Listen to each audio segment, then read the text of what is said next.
اکسپیرینس غواړي. 15 کاله زما دا سرویس دی. دا د ذمہداري ده. سیبو کې ما هره منډي کې ټاپ کړی دی.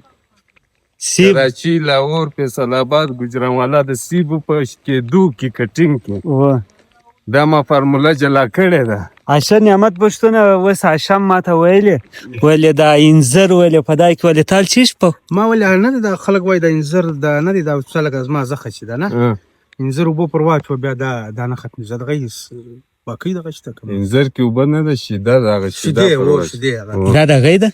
موږ نه تجربه کړې، خلکو به کړې، موږ به منو. یا یوه بله غاجان خبره وکړه په دې کې پیرانانې د دې لاندې سایه لاندې کښېنه که چې دا بیا څنګه مثال وروره پیرانان یو شی نسته. مازې خلک دې بیري انځر خورای، انځر لګوه. یا وای دا په دا ویلي د انګریز پیری که دلته و ما ته ګوره هغه ستا په پیدا کې دی انار په اوبه وه، انار پش کوه، ټینګه که خپله باغواني پکوه. پیري څه ته کار نه واکې خلکو د لرګي و، د ډبرو و، د خاورو څه اخیستی دي. تا له پیرانان راځي دغه فارغه درته ناستي، خو ته فارغه یې. هغه ملایان وایي زما پلانی پیری په مسخړی دی که چشتي وایي یا هغه دی غریب یې مسخره کړی دی د ځای هم نسي ښورېدی.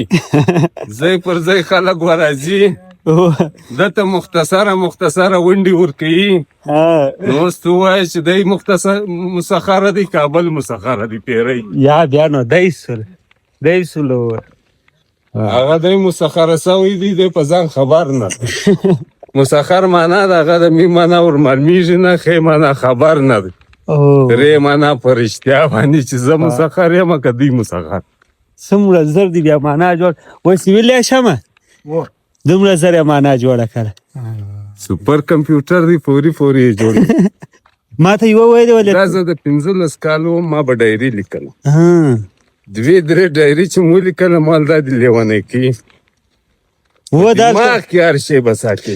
دلته یوه ځوان کمنټ کړی ویلې نعمت پښتون له پکار دی چې کتاب وکړي، دا د قوم سرمایه ده، دومره علم ورسره دی.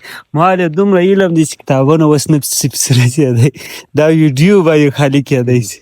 څنګه اوس ګوره خالي چې زه د کتاب ابریویشن درته کوم سل دی. کاف معنا د کار، تی معنا ترتیب، الف معنا الفاظ، بی معنا بیان سوي. دا کتاب دی. هاشم لمبیږه یاره اوس دا چم ولنګېږه یا دا چم راځي ګرمي ولاړه نه اوس نو هاشم واره دی شوق ورته اوس لمبیږه اوس برته وایه ګرمي